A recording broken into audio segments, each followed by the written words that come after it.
तुम मुझे फिर मिलोगी। उसे मुझसे मोहब्बत थी, शदीद मोहब्बत। मैं जानता था, लेकिन मैं एक बिजनेसमैन का बेटा था।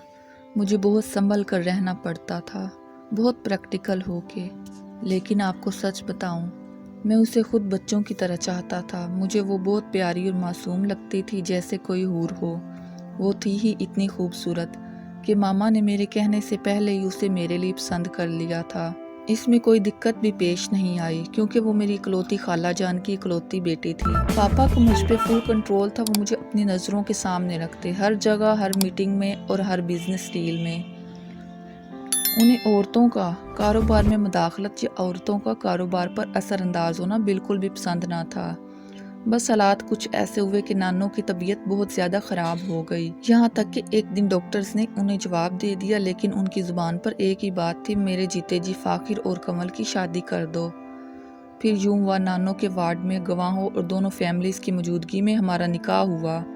लेकिन रुखसती के लिए 1 साल का टाइम रखा गया। निकाह होते ही पापा मुझे अपने साथ डिनर पर ले गए। वहाँ कुछ खास लोग आए हुए थे। तभी अचानक पापा मेरे बिल्कुल करीब आए। मुझसे कहा, हूर के चक्कर में पापा और पापा के बिजनेस से दूर ना हो जाना, और हंसते हुए आगे चले गए। मैं अभी सोच ही रहा था कि हूर की कॉल आ गई। मैंने कॉल उठाई और दूसरी तरफ से उसने धीमी सी आवाज में सलाम कहा। मैंने जवाब दिया। उसने पूछा, मसरूफ तो नहीं थे? मैंने कहा। मैं कुछ कहता इससे पहले ही पापा ने मुझे जल्दी से अपनी तरफ आने का इशारा किया और अपने पुराने दोस्त कर्नल जुनैद के साथ खड़े थे।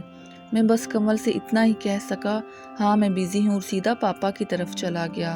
मुझे लगा शायद कमल नाराज हो गई हो, या फिर अब शायद मुझे कॉल ही ना करे।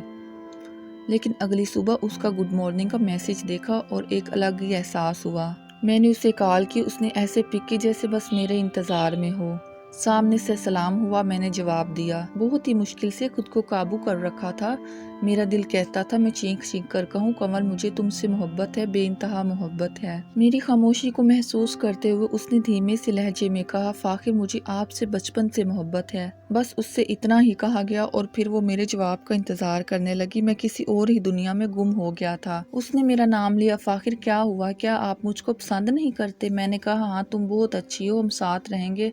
बस इतना ही कह सका, क्योंकि मुझे अपने बिजनेसमैन वाला भरम रखना था। फिर उसकी आवाज़ आई, आपका अच्छा कहना ही मेरे लिए काफ़ी है, लेकिन आप इजहार के मामले में दिल खोल कर बात नहीं करते, बहुत कंजूस हैं आप इस मामले में। ये कहते हुए वो हल्के हल्के हंस रही थी और फिर वो घर से निकली तो मुझे हैरत का झटका लगा। उसने अबाया लिया हुआ था। सलाम करके वो बैठ गई और मैंने ड्राइविंग करना शुरू कर दी। उसी दिन मैंने हंसते हुए उससे कहा, मुझसे भी पर्दा? उसने नकाब हटाया, मेरी तरफ मुस्कुरा के कहा, आपसे नहीं, ये तो दूसरों के लिए है। वो लम्हा क्या लम्हा था, बस मैं महसूस करता गया। नूर था, एक सादा सी मोहब्बत थी। वो एक बड़ा बंगला था, वहाँ एक बुजुर्ग खातून रहती थी। वो दर्स देती थी और काफ़ी चीज़ें भी सिखाती थी। वो लोग मुझे ड्राइंग रूम में बिठा देते और उसके वापस आने का मैं इंतज़ार करता था। पापा मेरा 1-2 घंटे इस तरह से गायब रहना काफ़ी नोट कर रहे थे। 1-2 दफ़ा उन्होंने मुझे टोका भी था, लेकिन उन्हें असल वजह पता न थी। बस अम्मा और खाला जानती थी कि ये सब कुछ क्या चल रहा था। वो वापसी पर मुझे सारा दर्स सुनाती, मैं बस सुनता रहता था। 1-2 दफ़ा उसने कोशिश की कि मैं उससे मोहब्बत का इजहार कर दूं, लेकिन मैं ठहरा बिजनेसमैन जिसका मजाज ऊंचा ही रहता था, सिर्फ दिखावे के लिए। फिर एक दिन वो हुआ जो नहीं होना चाहिए था। मतलब पापा को पता चल गया। इसी दिन वो गेट पर ही मेरा इंतज़ार कर रहे थे। मैंने गाड़ी रोकी, वो दोनों बाहर निकले।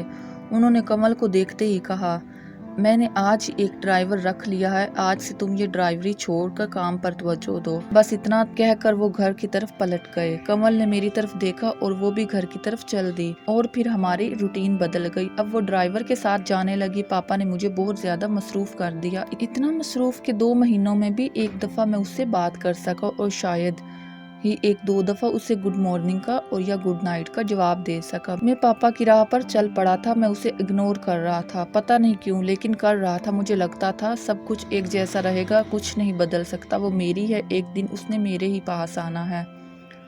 फिर वो दिन आया जैसे क़यामत का दिन हो। मुझे बस इतना याद है, पापा ने कहा उसकी गाड़ी का एक्सीडेंट हो गया है, ड्राइवर मौका पर ही जान की बाजी हार गया है और उसकी हालत भी बहुत नाजुक है। मैं हॉस्पिटल कैसे पहुंचा मुझे कुछ भी पता नहीं। मेरी आंखों से आंसू गिर रहे थे। मैं बच्चों की तरह रोने लगा।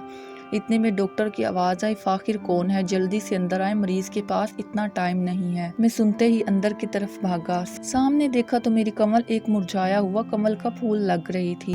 میں اس کے پاس پہنچا، وہ دھیرے دھیرے میرا نام لے رہی تھی۔ میں نے روتے ہوئے کہا، کمل میں نے تمہاری قدر نہیں کی، میں نے تمہیں کھو دیا، تمہارے بغیر تمہارے بعد میں مر جاؤں گا۔ تو اس نے میری طرف دیکھتے ہوئے اٹکتی ہوئی سانسوں سے کہا، تمہیں یاد ہے نا ایک دفعہ میں نے درس سناتے ہوئے تمہیں بتایا تھا جنت میں صرف شوہر اور بیوی کا رشتہ ہی باقی رہے گا، اور بیوی جنت کی حوروں کی سردار، ان سب سے زیادہ حسین ہوگی۔ میں نے اشکبار آنکھوں سے سر ہلاتے ہوئے کہا، ہاں یاد ہے مجھے۔ تو اس نے کہا، تم نے اس دفعہ تو مجھے کھو دیا، لیکن افسوس مت کرنا، میں تمہیں پھر ملوں گی۔ کلمے کی آواز کے ساتھ اس کی روح پرواز کر گئی۔ میں فاخر علی آج اس کی قبر کے سرہانے بیٹھا ہوا ہوں، میری زبان پر ایک ہی جملہ ہے، تم مجھے پھر ملو گی؟ پھر خود سے پوچھتا ہوں، کیا تم مجھے پھر ملو گی؟ اور پھر خود ہی جواب دیتا ہوں، ہاں میں تمہیں پھر ملوں گی انشاءاللہ۔